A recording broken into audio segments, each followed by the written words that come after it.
Again, she is John Jakuboski, co-founder of 1776 Initiative, We the People. I don't know when this dates back to, but I know that publicly it was kind of rolled out with meetings all around the county of Wood anyway, where I live, 11 different locations with facilitators listed by phone numbers and emails and all that stuff. But what is it? What do you want this group to do?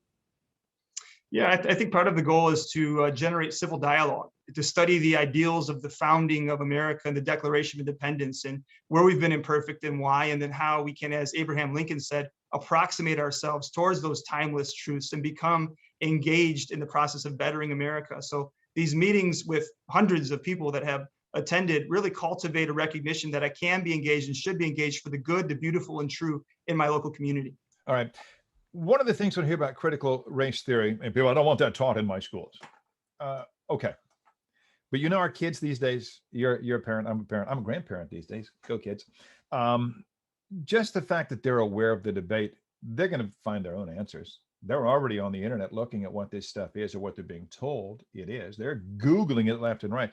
Wouldn't we rather, Johnathan, these issues be discussed and taught on the local level by local teachers who have local responsibility? We know them. They go to our churches and schools. We play ball together, someone we trust, rather than having our kids find out about this through maybe some serial online purveyor of disinformation spreading lies? Yeah, so the answer is, and you look at the two bills in the House right now, the Ohio House, HB 322 and HB 327. The one I favor next on my list to ask you about. Go.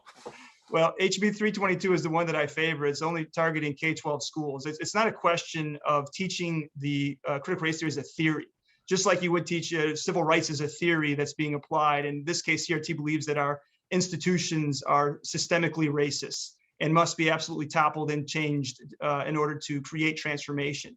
It's different from the praxis, and this is the problem. And you read those bills, and in the praxis of it, I have a little bit of information on it. It talks about, for example, teaching that one race or sex is inherently superior to another, teaching that by virtue of race or sex, that an individual is inherently racist, sexist, or oppressive, whether consciously or unconsciously. Are you suggesting that is being taught right now?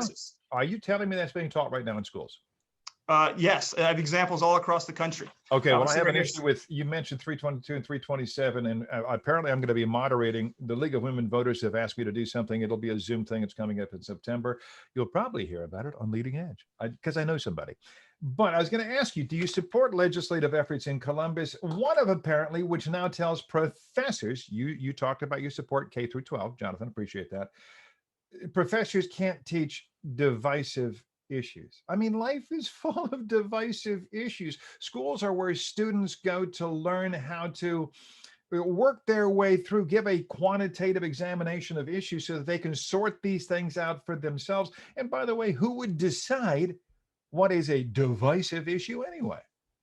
Yeah, so the bills enumerate what the specific examples are. And it's one thing to teach a kid about critical race theory and how it's being implemented as a practice. It's another thing to call that kid racist, to say you have white fragility, you're an oppressor, or you're a victim. When you label individuals, it contradicts the Civil Rights Act, it contradicts the 14th Amendment, and to have government-sanctioned schools, government-run schools telling kids that's the way they are, that's fundamentally anti-American.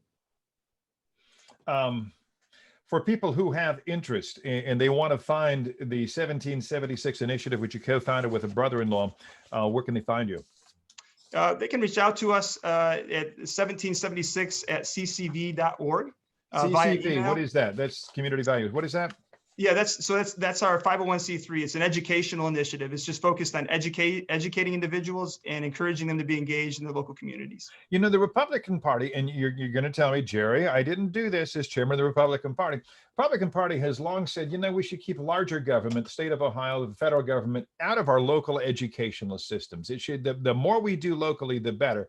And right now, it looks like the Republican Party really wants to get involved with running local school systems around the state of Ohio.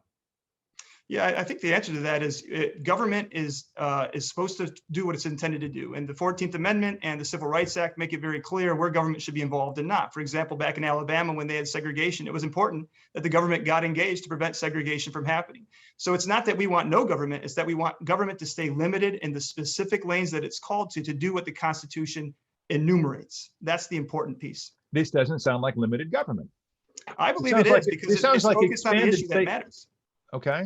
Say it again. I didn't mean to step on you. Go ahead. Oh, no problem. Yeah, no, I believe it is, Jerry, because like I said, if you have schools calling kids racist, calling them oppressors, calling them oppressed, calling them victims, I think that's a role where the government should be engaged, making sure that our kids aren't called that by government-run schools. Okay, I'm going to want to hear from teachers, and I'm guessing I probably will.